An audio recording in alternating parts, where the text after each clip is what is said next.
9:47 p.m. local time, MetLife Stadium. The confetti is still falling on the Spanish players, and Lionel Messi is standing near the halfway line with both hands on his knees, staring at the grass like a man who just watched his own funeral. Behind him, something else is happening, something the broadcast cameras almost missed. Leandro Paredes is marching toward Eric Garcia, and his right hand is already up. In the next 90 seconds, 3 different Argentina men will put their hands on a Spanish player. One of them is not even a player. One of them is on the coaching staff. And by sunrise, FIFA will have opened a formal disciplinary case that could end international careers. That is not a celebration falling apart. That is a legacy setting itself on fire. So let us go through exactly what happened, because this one is bad.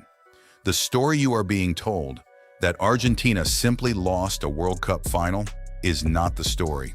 The story is that Argentina lost control, on the pitch, on the touchline, and in the tunnel. And FIFA, for the first time in years, has decided it is not going to pretend it did not see. Start with the whistle. Spain won, Argentina 0 after extra time. Ferran Torres, 106th minute. Slavko Vincic, the Slovenian referee, blows for full time and turns toward the tunnel. He does not see what happens behind him, but 240 million people watching at home do. Eric Garcia is jogging toward his bench with his arms in the air. Paredes intercepts him. There is a shove. Garcia stumbles, and then Paredes reaches up and grabs Garcia by the throat. Not the shirt, the throat. Gavi, the Spain substitute, sprints over to pull them apart. Paredes shoves Gavi to the floor. Watch that clip back. You will not believe what happens at the edge of the frame, because at the edge of the frame, a man in a black tracksuit is running in. That man is Roberto Ayala, assistant coach, Argentina staff, 1998 World Cup captain, and he throws a punch, a real one. It connects with Dani Olmo's face. Olmo turns, stunned, and the Spanish bench erupts. This is the moment the fluke theory died. Because a player losing his head in a final, that is football. A member of the coaching staff striking an opposition player on the pitch, that is a federation-level catastrophe. And here is the part they don't want on camera. Ayala later told reporters it was, quote, more of a push than a punch. It was not. The footage is public. The angle is clear. A swinging closed fist. That is not a decision. That is a cover-up. So let us talk about what FIFA actually did next. Within 36 hours, FIFA confirmed it had appointed a disciplinary and ethics prosecutor under Article 36 of the FIFA Disciplinary Code. The charges: offensive behavior, violations of fair play, and misconduct of players and officials. And that word, officials, is the one Argentina should be terrified of, because that word means Ayala. That word means Scaloni's entire staff is now under the microscope.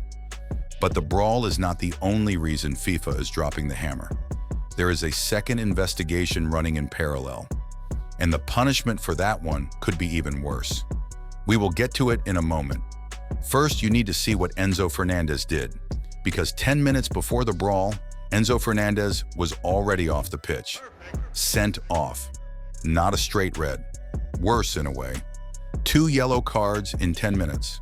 The first, a cynical pullback in midfield. The second, a late challenge in stoppage time at the end of regulation, when the score was still 0-0 and Argentina had every reason to keep 11 men on the field. He walked. Argentina played the entire 30 minutes of extra time with 10 men. That is when Torres scored. That is when the game died. And after the match, Fernandez said, quote, "We played with pride and humility." Pride. Humility. Say those 2 words out loud while you watch the throat grab. Say them again while you watch the punch. Say them a 3rd time while you remember that Fernandez got himself sent off in a 0-0 World Cup final. He knew. He knew. He knew. So let us zoom out. Because this isn't one bad night. This is a pattern with a postcode.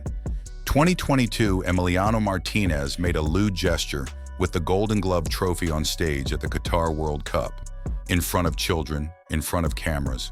FIFA opened a case. He got a 2-match suspension.